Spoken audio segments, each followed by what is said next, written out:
So, we are doing this class as a human resource management incentive plans, basic structure. I've explained you. Now we would be doing Taylor's differential piece rate system. इसकी history पढ़ते हैं, थोड़ी Taylor को समझते हैं, जो हम principles and practices of management में भी पढ़ेंगे. Taylor was the one, FW Taylor. ये एक ऐसा बंदा था ना जिसने पीस रेट सिस्टम को इंट्रोड्यूस किया. और क्यों किया? वेस्टर्न इलेक्ट्रिक कंपनी, जहां पे टेलर काम करते थे या सुपरवाइजर, ये जो भी था, मेरे को एक्चुअली याद नहीं आ रहा, but he was there. So what did he see, what he observe, that workers are doing shouldering. What is shouldering? Intentionally slowing down the process, intentionally working the slow. जानबूझ के एम्प्लॉइज या worker क्या कर रहे थे? धीरे धीरे काम कर रहे थे. क्यों? उनका मानना था वर्कर्स का कि हमने अगर एक दिन में काम खत्म कर लिया, कल के लिए काम बचेगा नहीं, हमारी नौकरी चली जाएगी. तो भैया हम धीरे धीरे काम करेंगे और कल के लिए भी काम बचेगा. ऐसा आज भी होता है. When my house construction was going on, basically renovation was going on, labour जो होती है ना, वो काम उनका एक दिन में हो जाता है, हो सकता है, लेकिन वो करेगी धीरे धीरे. क्यों? क्योंकि उनको डेली बेसिस पे पैसा मिलता है. आज ही खत्म करके चले जाएंगे तो उनको कल पूछेगा कौन? कल का पैसा कहां से कमाएंगे? डेली वेजेस अर्नर्स होते हैं ना, तो वो धीरे धीरे काम करते हैं. इस प्रोसेस को, intentionally slowing down the process of working, is called as shouldering. So FW Taylor, इन्होंने क्या किया? ये ऑब्जर्व किया and he said let's introduce differential piece rate system. तो टेलर कहते हैं if you want to increase the efficiency, if you want to increase the productivity of the employee, pay him according to his efficiency. यानी उसको कोई daily basis के पैसे fix मत दो. अगर आप उसे फिक्स दे दोगे, वो तो भैया आराम से धीरे धीरे करेगा और वो काम को खींचता जाएगा. रादर उसको बोलो, अगर आपने, आपका 100 का टारगेट है, अगर आप 80%, आपकी एफिशिएंसी 80% है, आपने 80% काम किया तो आपको वैसा ही पैसा मिलेगा. आप अगर 100% काम करोगे तो आपको वैसा पैसा मिलेगा. तो ये एफिशिएंसी वाली चीज टेलर ने इंट्रोड्यूस करी. So Taylor basically introduce the 2 piece rate system. 2 piece rate उन्होंने बताया. आ गई हिस्ट्री समझ में? क्या था, क्यों इंट्रोड्यूस किया था उन्होंने? शोल्डरिंग को कंट्रोल करने के लिए. एम्प्लॉइज ज्यादा काम करे. अब उनको समझ में आ रहा था कि अगर हम काम नहीं करेंगे तो पैसा भी नहीं मिलेगा, शोल्डरिंग करने से कुछ नहीं हासिल होगा. तो उन्होंने क्या किया? Differential piece rate system introduce किया. अब डिफरेंशियल पीस रेट सिस्टम में there was no money guaranteed, there was no minimum wage guarantee. Taylor ने कहा कोई पक्का पैसा नहीं मिलेगा, कोई मिनिमम. आप जितना काम करोगे उतना पैसा लेके जाओगे. अच्छा काम करो, अच्छा ले जाओगे, बुरा जितना करोगे उतना ले जाओगे. आपको कोई पक्का पैसा हम देंगे नहीं कि हाँ इतना तो मिनिमम मिलेगा. तो कोई मिनिमम वेजेस गारंटी नहीं करी टेलर ने. So, Taylor's differential piece rate system was introduced by FW Taylor, जिन्हें हम father of scientific management भी कहते हैं, who believe that workers should be paid on the basis of degree of their efficiency. Efficiency का मतलब होता है, मैं अगर efficient हूं मतलब मैंने मेरा काम दिए हुए समय पे कर लिया. और इफेक्टिवनेस का मतलब होता है जो मेरा टारगेट है वो मैंने पूरा कर लिया. काम को पूरा खत्म करना यानी इफेक्टिव होता है, और काम को टाइम पर खत्म करना एफिशिएंसी होता है. ठीक है? तो degree of efficiency. Here the money wage of the workers are not guaranteed. अब ये कैसे डिसाइड करेंगे कि किसी भी काम को करने के लिए कितना समय लगता है? टेलर भाई साहब ने कहा कि एफिशिएंसी के बेसिस पे पैसा देंगे, तो वो एफिशिएंसी को काउंट करने के लिए कुछ तो स्टैंडर्ड होगा ना. 100 पीस, 200 पीस, 8 आवर्स, 10 आवर्स, कुछ तो होगा. वो कैसे डिसाइड करोगे? तो उन्होंने कहा टाइम और मोशन के बेसिस पे, टाइम एंड मोशन स्टडी करके एक standard time for the completion of the job will be fixed on the basis of which performance of the employee would be evaluated. अब इसको समझते हैं, क्या था ये टाइम स्टडी और मोशन स्टडी। टाइम स्टडी में उन्होंने क्या किया, स्टैंडर्ड टाइम फिक्स करने के लिए उन्होंने कहा A B C D E, ये सब एक ही काम करते, इनसे काम कराओ, इनको कितना टाइम लग रहा है, 8 घंटे लग रहे हैं। बी से काम कराओ 7.5 घंटे लग रहे हैं। सी से कराओ 7.5 घंटे लग रहे हैं। डी से कराओ 8 घंटे लग रहे हैं। ई से कराओ 8 घंटे। तो the same work performed by the people taking the average, इसका एवरेज ले लिया कि ऑन एन एवरेज हर एक पर्सन उस काम को करने के लिए कितना टाइम लगा रहा है, उसने उसके बेसिस पे उस टाइम, ये टाइम स्टडी करी, उस टाइम स्टडी के बेसिस पे टाइम फिक्स कर दिया। और एक मोशन स्टडी के बेसिस पे, मोशन स्टडी यानी अगर ए को 8 घंटे लग रहे हैं, बी को 7.5 ही घंटे लग रहे हैं, तो ऐसा क्या कर रहा है बी के आधा घंटा पहले खत्म कर ले रहा है, ऐसा क्या कर रहा है सी जो आधा घंटा पहले खत्म कर ले रहा है। तो कुछ मोशंस होते हैं, कुछ एक्टिविटीज होती हैं, ठीक है, जो रिक्वायर्ड होती हैं, जो एक unnecessary. Give me a second, I have a call, just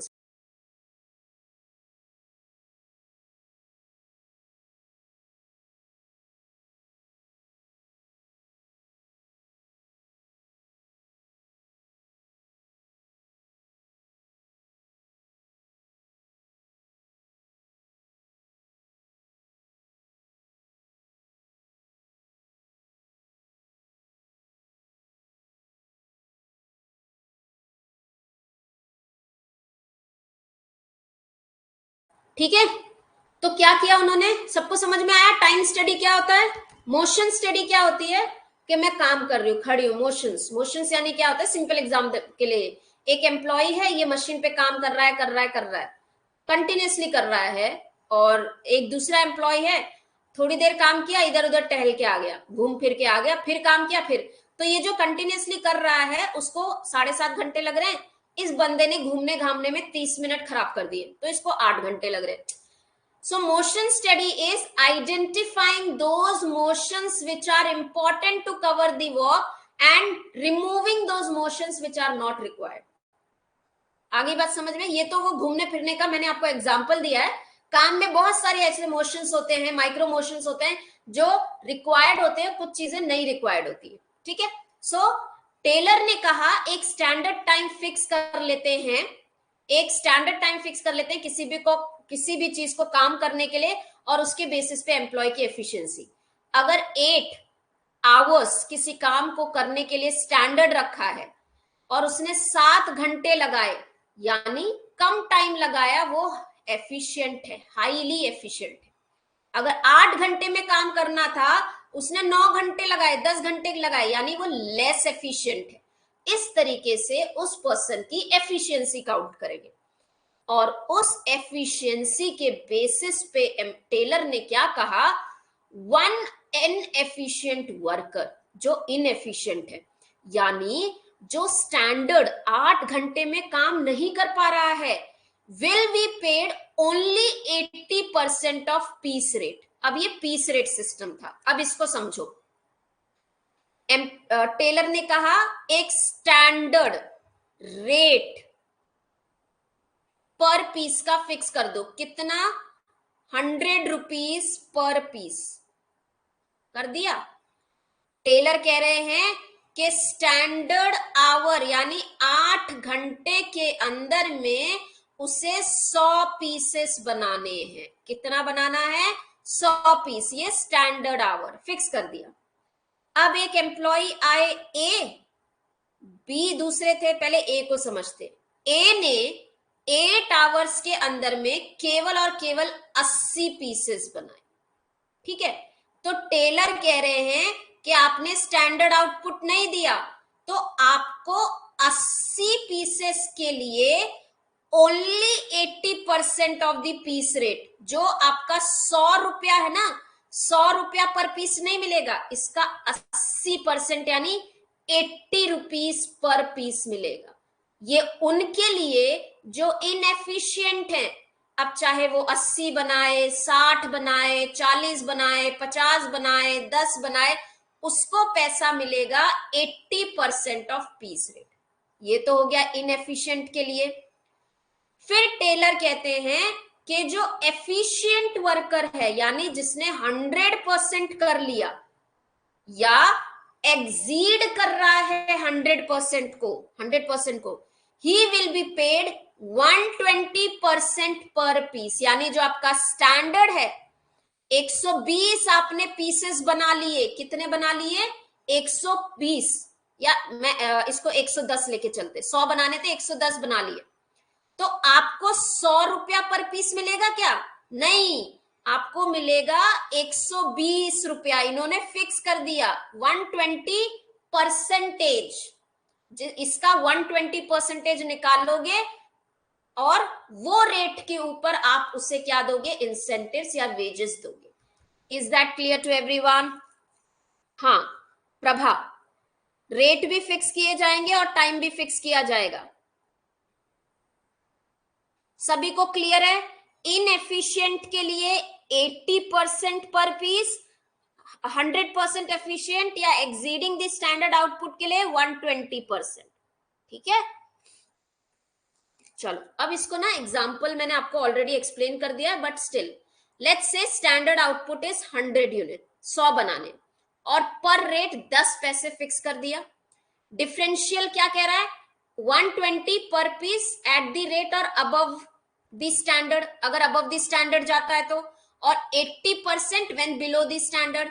case 1 समझते हैं, जहां पे आउटपुट 120 120 किया, यानी कितना ज्यादा किया? 20 ज्यादा किया, तो अर्निंग क्या होगी? 120%, राइट, ऑफ उसकी rates. So 120 divided by 100 multiplied by कितने प्रोड्यूस किए? 120 किए, मल्टीप्लाइड बाय रेट पर कैसा है? 10 पैसा है, तो एक साथ डाल के कैलकुलेट कर लिया, 14 रुपए मिलेंगे। इसी तरीके से अगर 90 है तो 90 अगर उसने बनाए तो कितने रेट पे? 80 रुपए, 80%, नॉट 80 रुपए, 80% मल्टीप्लाइड बाय 90 बनाए, और कितना पर यूनिट पैसा है? 10 पैसे, यानी 0.10। अब कैलकुलेट करेंगे। आगे बात समझ में? Everyone understood? That's how it is calculated. So Taylor के प्रिंसिपल में दो ही रेट्स है, एक है 80%, एक है 120।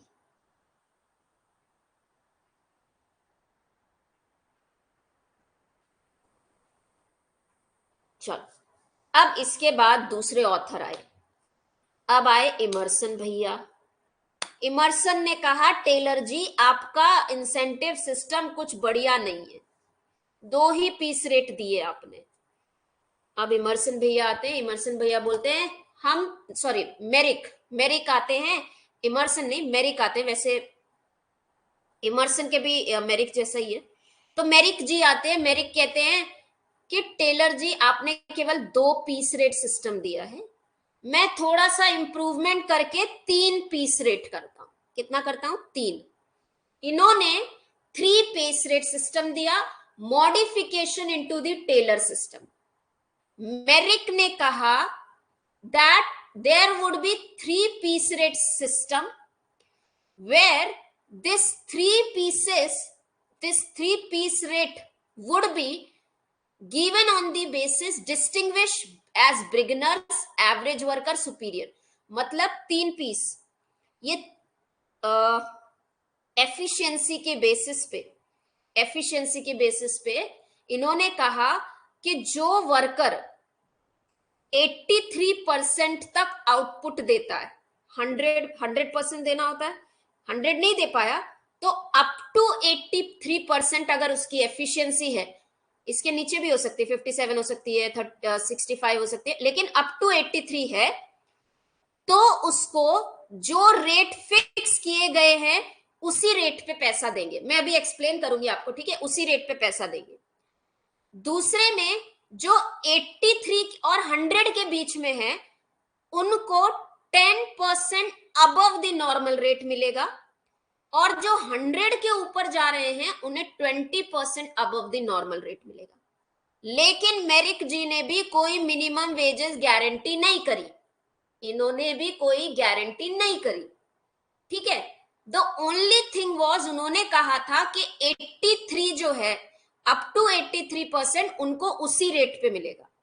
टेलर ने क्या कहा था? टेलर ने कहा था जो 100% नहीं दे पा रहा है, 100 के नीचे लेस एफिशिएंट है, तो 100, सो मेरा एक स्टैंडर्ड है 1 piece 100 rupees.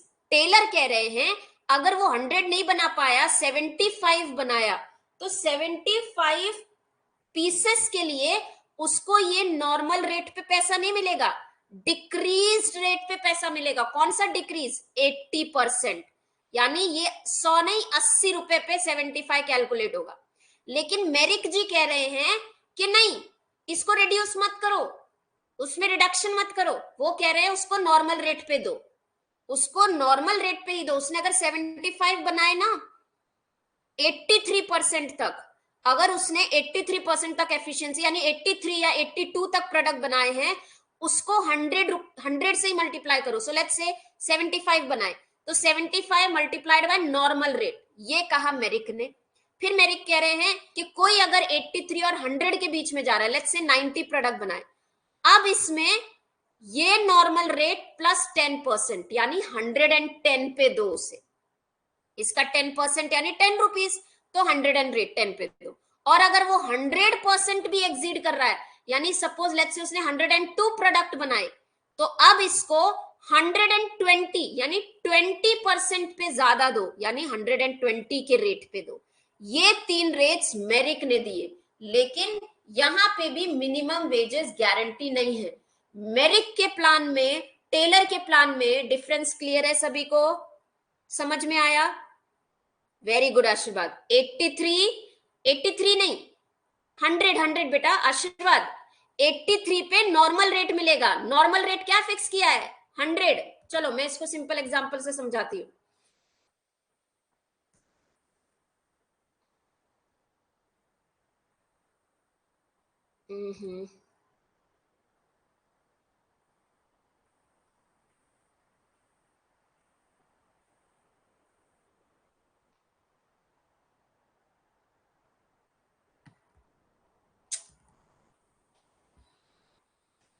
Why there is not a plain page?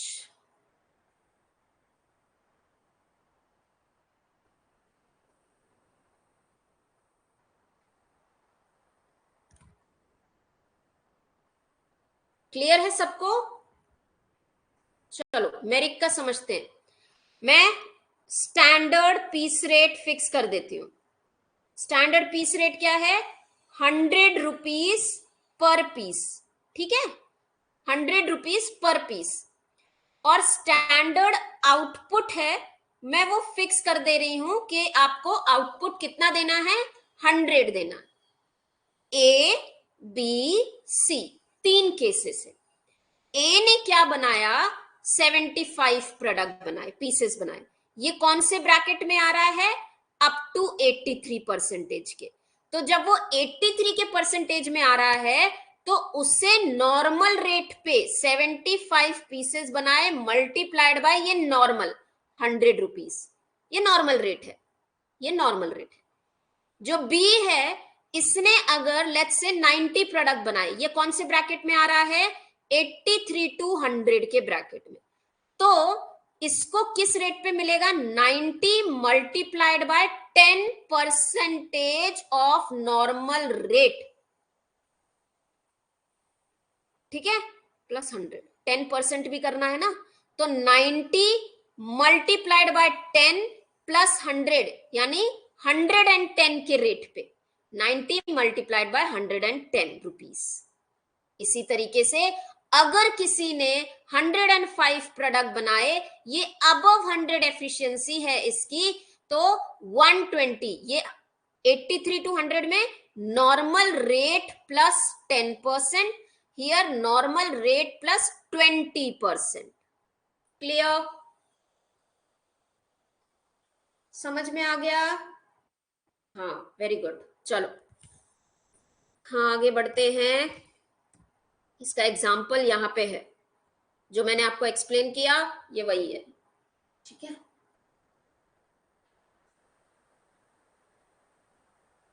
Gantt task system. Patience है, थोड़ा सा इसको और पढ़ा देते हैं, फिर विल कंटिन्यू टुमारो। ठीक है, इसको पढ़ा देते हैं। अब गैंट जी आए, ये भी टेलर के फॉलोअर थे। गैंट जी ने कहा कि ऐसे काम नहीं चलेगा। मेरिक जी, टेलर जी, आपने तो कोई मिनिमम वेजेस गारंटी नहीं किए, एम्प्लॉय भाग जाएंगे। वो क्यों रुकेंगे कि उनको, आपको दिन में काम कर रहे हैं बेचारे, आउटपुट नहीं दे पा रहे हैं और दिन भर का 8 घंटे काम करने के बाद भी पैसा नहीं मिल रहा है, तो वो चले जाएंगे छोड़ के। तो गैंट जी कहते हैं कि बोनस सिस्टम करो। बोनस सिस्टम करो मतलब एक मिनिमम वेजेस फिक्स कर दो, एक मिनिमम वेजेस गारंटी कर दो और उसके ऊपर आप बोनस दो। तो ये ज्यादा मोटिवेटिंग होगा एम्प्लॉयज के लिए कि इतना तो पैसा मिलेगा, ऊपर से मुझे बोनस भी मिलेगा, बढ़िया है। तो गैंट जी कहते हैं बोनस सिस्टम करते हैं। तो बोनस सिस्टम के लिए गैंट जी ने सबसे पहले किसी भी काम को करने के लिए स्टैंडर्ड टाइम फिक्स कर दिया। क्या मेथड यूज किया? वही मेथड जो टेलर जी ने यूज किया था, टाइम एंड मोशन स्टडी। ठीक है, फिर क्या किया उन्होंने, जो स्टैंडर्ड टाइम है वो 8 घंटे सपोज फिक्स कर दिया। जो एम्प्लॉय एक्चुअल टाइम लगा रहा है ना, एक्चुअल टाइम लगा रहा है, वो देखा। हाँ, वो देखा। उसके बाद में उन्होंने उसके बेसिस पे एफिशिएंसी कैलकुलेट करी, उसी तरीके से जैसे टेलर जी और मेरिक जी कर रहे थे, एफिशिएंसी काउंट करी। अब गैंट कह रहे हैं कि अगर कोई एम्प्लॉय बिलो दी स्टैंडर्ड भी करता है, आपने कहा आप 100 प्रोडक्ट आपको बनाना है, ठीक है, 100 प्रोडक्ट बनाना है 8 घंटे के अंदर। कितने बनाने हैं? 100 प्रोडक्ट बनाने 8 घंटे के अंदर। लेकिन वो 100 प्रोडक्ट बनाने के लिए आपने 9 घंटे लगा लिए, कोई बात नहीं, कोई दिक्कत नहीं है, 9 घंटे लगा लिए, कोई बात नहीं, आपको 8 घंटे का पैसा मिलेगा। कोई दिक्कत नहीं है कि आप अगर लगा रहे हो, टाइम लगा रहे हो, 9 घंटे लगा रहे हो, कोई दिक्कत नहीं है। लेकिन जो आपका स्टैंडर्ड टाइम फिक्स किया गया है, स्टैंडर्ड टाइम के लिए पैसे फिक्स किए गए हैं, वो पैसा आपको मिलेगा। और अगर आपकी एफिशिएंसी ज्यादा है, यानी आपने 100% यानी 8 घंटे के अंदर ही काम खत्म कर लिया, 8 घंटे के अंदर काम खत्म कर लिया, मतलब आपकी एफिशिएंसी क्या है? 100%। आप अच्छे हो, आप गिवन टाइम पे काम खत्म कर रहे हो, एक्स्ट्रा नहीं लगा रहे हो, तो अब आपका वो 100% 8 घंटे के पैसे प्लस 20% बोनस भी मिलेगा। क्या मिलेगा? 20% बोनस भी मिलेगा। पूरे 8 घंटे के पैसे, क्योंकि आपने 8 घंटे में काम खत्म कर लिया, और उसके ऊपर 20% बोनस। और अगर आप ऐसे वर्कर हो जिसने 8 के बजाय 7 घंटे में ही काम खत्म कर लिया, यानी आपकी एफिशिएंसी 100% से ज्यादा है, 100% से ज्यादा हुई ना, आपने तो 8 घंटे लगाए नहीं, 7 घंटे लगाए। इसका मतलब क्या कि आपकी एफिशिएंसी 100% से ज्यादा है, तो आपको हाई पीस रेट सिस्टम मिलेगा। इन्होंने क्या किया, अब मैं समझाती हूं। ए बी सी 3 लोग हैं। गैंट ने कहा एक कोई काम है, उस काम को करने के लिए स्टैंडर्ड टाइम है 8 आवर्स। आपको ये काम 8 घंटे में करना है। ए 9 घंटे लगाता है, नहीं हो पाया बेचारे से, 100 पीसेस बनाने थे, वो नहीं कर पाया, जो भी है। तो क्या कहा, गैंट कह रहे हैं 8 घंटे आपने स्टैंडर्ड टाइम फिक्स किया था ना, उसको बेचारे को 8 के पैसे दे दो, 8 घंटे के पैसे दे दो। दे दिए, खुश, उतना तो देंगे। नेक्स्ट डे आके आप काम करोगे, ठीक है, नेक्स्ट डे आके आपके बचा हुआ काम करोगे, लेकिन 8 घंटे के पैसे मिल गए। बी जो है, बी को जो 100 प्रोडक्ट बनाने थे, बी ने बना लिए, तो यानी बी क्या हुआ? 100% एफिशिएंट। तो आपको ये 8 घंटे का 100 रुपया पर आवर अगर फिक्स किया गया है, 800 रुपए तो मिलेंगे, प्लस 20% बोनस भी मिलेगा। 20% of wages bonus on the wages earned. अब यहां पे समझिए, 20% ऑफ वेजेस, इसका 20%, 800 रुपए का 20% एक्स्ट्रा आपको बोनस मिलेगा। ठीक है। और सी कहता है, सी के लिए उन्होंने कहा अगर आपने 100 के बजाय 150 या 120 बना दिए, मतलब आपकी एफिशिएंसी मोर देन 100% थी, तो आपके लिए जो 1 rupees per piece, target 100 rupees का है, 1 पीस का 100 रुपीज फिक्स किया गया है, तो ये नॉर्मल रेट पे आपको पैसे नहीं मिलेंगे। एक हाई पीस रेट सिस्टम होगा जो एम्प्लॉयर ने फिक्स कर रखा होगा। एम्प्लॉयर कहेगा जो पर्सन को 8 घंटे में काम करना था उसने 7 घंटे में ही काम कर लिया, टाइम बचाया, का एफिशिएंसी लेस है, तो उसको इस 7 घंटों के लिए, 7 आवर्स के लिए 100 रुपीज पर पीस या 100 रुपीज पर आवर ना मिलके 120 रुपीज पर आवर या 120 रुपीज पर पीस मिलेगा। हाई पीस रेट सिस्टम दिया जाएगा उसको। हाई पीस रेट जो प्री डिटरमाइंड होगा कि कोई भी अगर 100% के ऊपर एफिशिएंसी जाती है उसकी, तो उसको हाई पीस मिलेगा। आगे बात समझ में? Is that clear? गैंट जी ने क्या कहा कि कुछ तो दो, ऐसे कैसे आप उनको कुछ नहीं दोगे? तो आपने 8 घंटे काम किया, आपको 8 घंटे का पैसा मिलेगा। बेसिकली यहां पे ऐसा हो रहा है कि मुझे अगर 8 घंटे का काम करना है, मैंने 9 घंटे लगाए, तो मुझे 8 घंटे के पैसे मिलेंगे, उसके ऊपर कोई बोनस नहीं मिलेगा, वो नॉर्मल रेट फिक्स्ड है, उतना तो मिलेगा। 100% किया तो 8 घंटे प्लस 20% बोनस, उसके ऊपर चले गए तो हाई पीस रेट सिस्टम। चलो ठीक है, so that is your Gantt task system. हाँ, this is the example, you can just go through it by yourself, मैंने ऑलरेडी आपको एक्सप्लेन कर दिया है। इमर्सन को कल करेंगे। इन्होंने भी 3 प्लान दिए हैं। तो मुझे बताओ गैंट सिस्टम में मिनिमम वेज गारंटी है या नहीं है?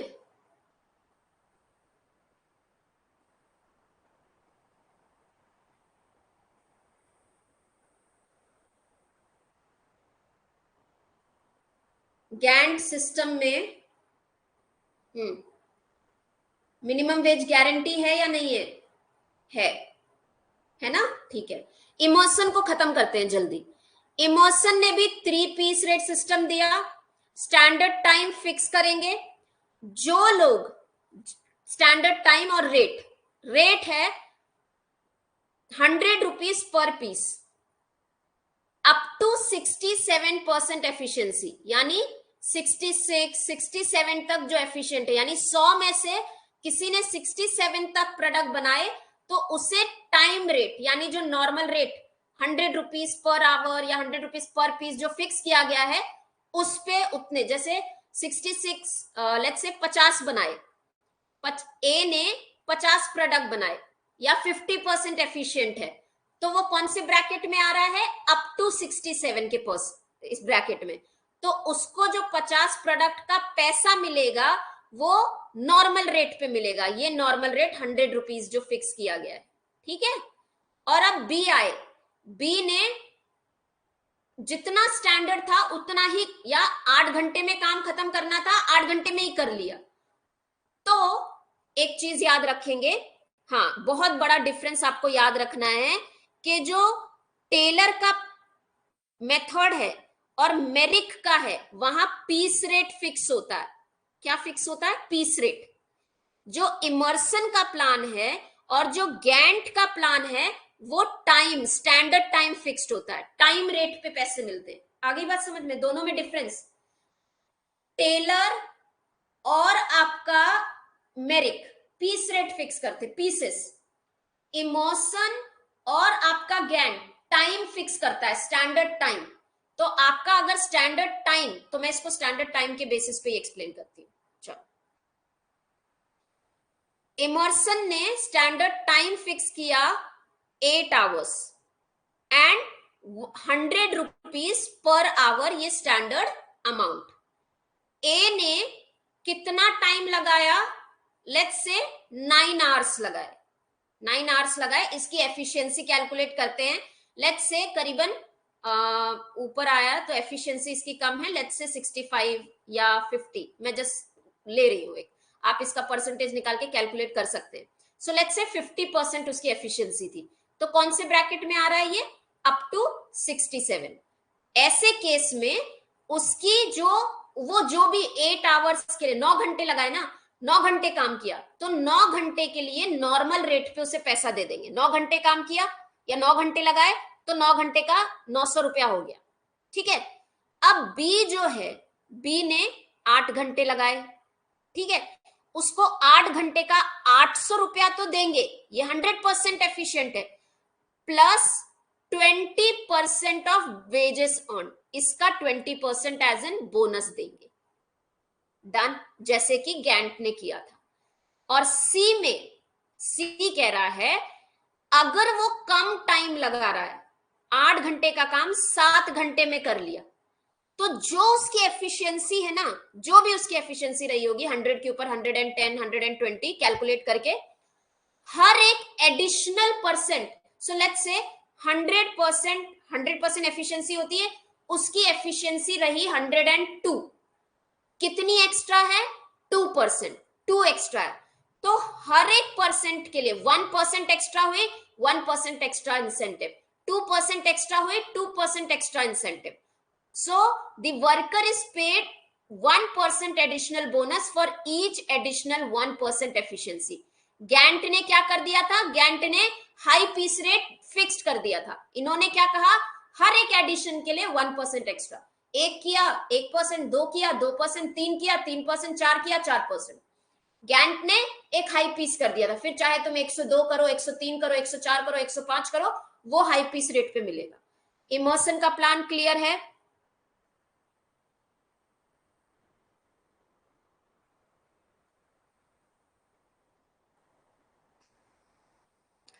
प्रभा, इसको समझिए, मेरा आपसे उसका मतलब क्या था? टेलर क्या करता है? पीस रेट फिक्स करता है, पीसेस 100 रुपीज पर पीस, किया ना, लेकिन कुछ टाइम तो देगा ना, दिन में 2 घंटे 3 घंटे टाइम तो होगा ही ना। लेकिन एफिशिएंसी की कैलकुलेशन टेलर के केस में पीसेस के बेसिस पे होगी, मेरिक के केस में पीसेस के बेसिस पे एफिशिएंसी कैलकुलेट होगी। इमर्सन और गैंट के केस में स्टैंडर्ड टाइम के बेसिस पे एफिशिएंसी कैलकुलेट होगी। टाइम होता है, अरे आपको 100 पीस बनाने हैं, आपका पर पीस क्या है? आप दिन में कुछ तो काम कराओगे ना। उस बंदा, अगर वो बंदा पीस रेट पे भी है, तो क्या केवल 2 घंटे काम करके चला जाएगा?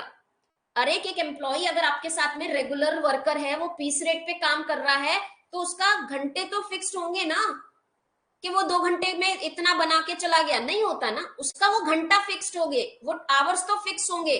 मैं ये कहना चाह रही हूं, एफिशिएंसी जो होती है वो टेलर के केस में पीसेस पे मिलता है, और मेरिक के केस में पीसेस। एफिशिएंसी का मतलब क्या है? कि पीस 100 बनाने थे, आपने 100 में से 80 बनाए, तो आपकी एफिशिएंसी कितनी? 80%। ऐसे ही मेरिक के केस में है, पीस 100 बनाने थे, आपने 60 बनाए, कितनी एफिशिएंसी? 60।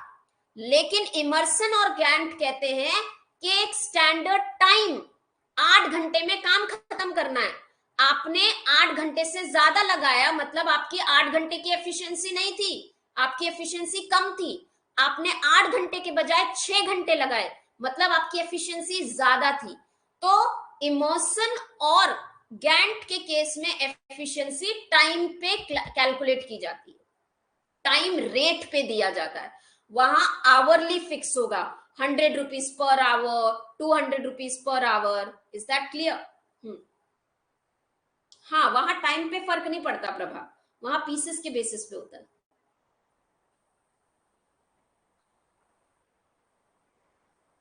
चला नहीं जाएगा प्रभा, वो चला नहीं जाएगा ना। क्यों चला जाएगा? इतना कोई सी, वो इतना कम टारगेट रखेगा ही नहीं, कोई एम्प्लॉयर ऐसा पागल है ही नहीं कि वो ऐसा टारगेट रखेगा कि अगर उसने बोला है कि पूरे दिन में 100 प्रोडक्ट बनाने हैं तो वो 1000 प्रोडक्ट बना के चला जाए। ऐसा डिफरेंस कभी नहीं होता है, ये चीज कभी नहीं हो सकती। ये टाइम स्टडी, मोशन स्टडी क्यों किया जाता है? टाइम स्टडी, मोशन स्टडी इसी बेसिस पे किया जाता है, एक नॉर्मल बंदा ऑन एन एवरेज किसी भी इंसान को 100 प्रोडक्ट बनाने के लिए कितना टाइम लगेगा, इसलिए टाइम स्टडी, मोशन स्टडी की जाती है। आई बात समझ में? वो ऑन एन एवरेज होता है कि ऑन एन एवरेज एक पर्सन इतना इतना टाइम लगाता है इतने पीसेस बनाने के लिए, तभी वो स्टैंडर्ड फिक्स किया जाता है, वो पीसेस फिक्स किए जाते हैं। ऐसे बिना स्टडी के तो फिर कोई भी 1 घंटे में काम खत्म कर लेगा, वो 100 दिन का काम एक ही दिन में कर लेगा। नहीं, ये नहीं होता ना, ऐसे नहीं होता है, ऐसे काम नहीं होगा, राइट। सो फाइन, सो यहां तक हम इमर्सन प्लान खत्म करते हैं। ये जितने 4 प्लान्स हमने पढ़े, ये चारों क्या थे? डिफरेंट